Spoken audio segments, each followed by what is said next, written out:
అండి. మా అమ్మ అయితే ఈ బకెట్‌లో ఒక మొక్క అయితే వేశారనమాట. ఇంకా మొక్క చనిపోయిన తర్వాత ఈ బకెట్‌లో చెత్త మొక్కలన్నీ కూడా పెరిగిపోతూ ఉన్నాయన్నమాట.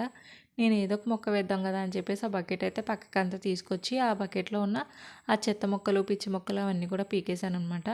ఏం వేద్దామా అని చెప్పేసి అయితే ఆలోచిస్తూ ఉంటే ఈ నాచు మొక్కలన్నీ మంచిగా ఫాస్ట్‌గా గ్రో అవుతాయి కదా అని చెప్పేసి ఇంకా నాచు మొక్కలైతే వేద్దాం అనుకున్నాను. నాచు మొక్కలు అలా మామూలుగా నాటేస్తే ఏముంటుంది చెప్పండి. అందుకని చెప్పేసి ఇలా క్రియేటివ్‌గా ఏదో ట్రై చేద్దామని చెప్పేసి ఒక రాడ్ అయితే తీసుకొచ్చి అందులో వేసాననమాట. అలాగే మనకి చిన్న చిన్న బైండింగ్ వైరస్ అయితే దొరుకుతూ ఉంటాయి. అవైతే మా ఇంట్లో చాలా ఉన్నాయన్నమాట. ఇంకా వీటితో అయితే ఒక రౌండ్ షేప్ చేద్దామని చెప్పేసి అయితే స్టార్ట్ చేశాను. అది రౌండ్ షేప్‌లోకి రాకపోవడం వల్ల ఇంక ఇలా హార్ట్ షేప్‌లో అయితే చేశాననమాట. మా తమ్ముడైతే చూసి అది హార్ట్ షేప్‌లో లేదని చెప్పేసి అయితే ఏడిపించాడు. సరేలే వచ్చింది వస్తే వస్తుంది లేదంటే ఫెయిల్ అయిపోతుందని చెప్పేసి అయితే ఇలాగే చేశాననమాట.